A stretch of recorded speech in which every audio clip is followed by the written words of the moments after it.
గురుగారు, తులారాశి వారికి ఈ వారం ఎలా ఉండబోతోంది? తులారాశి వారికి 3 గ్రహాలు అనుకూలిస్తున్నాయమ్మా.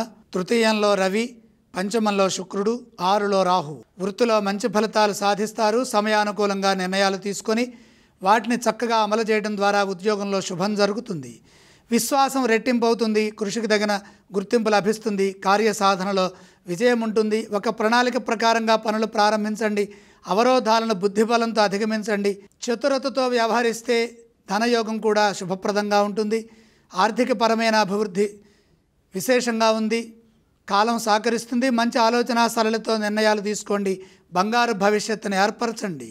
అదేవిధంగా వ్యాపారంలో ప్రతి అడుగు జాగ్రత్తగా వేయాలి. కొందరి వల్ల పొరపాటుగా నిర్ణయాలు మీరు తీసుకునే పరిస్థితులు గోచరిస్తున్నాయి కాబట్టి మిత్రుల వల్ల కానీ లేదా కుటుంబ సభ్యుల వల్ల కానీ మంచి జరిగే విధంగా సలహాలు తీసుకోండి. అవి మీకు బాగా మేలు చేస్తాయి. కొత్త విషయాన్ని సందర్భోచితంగా ఆలోచించండి. దేనికి ఒత్తిడికి గురి కావద్దు, తొందరపడవద్దు.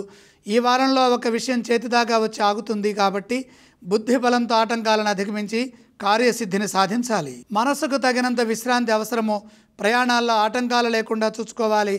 బాధ్యతలను దృష్టిలో పెట్టుకొని తగినంత విజ్ఞానాన్ని పెంపొందించుకునే ప్రయత్నం చేయండి. ఈ రాశి వారు ఏ స్తోత్రాన్ని పఠిస్తే మంచిది? తులారాశి వారు నవగ్రహ శ్లోకాలు చదువుకోవటం మంచిది. తులారాశి వారు ఏ ఆలయాన్ని సందర్శించాలి? అష్టమంలో గురుగ్రహ సంచారం జరుగుతోంది. గురుగ్రహాన్ని దర్శించండి. తులారాశి వారు ఏ విధానం చేస్తే మంచిదంటారు? అలాగే 3వ రాశిలో బుధుడున్నాడు. పెసలు దానం చేయండి.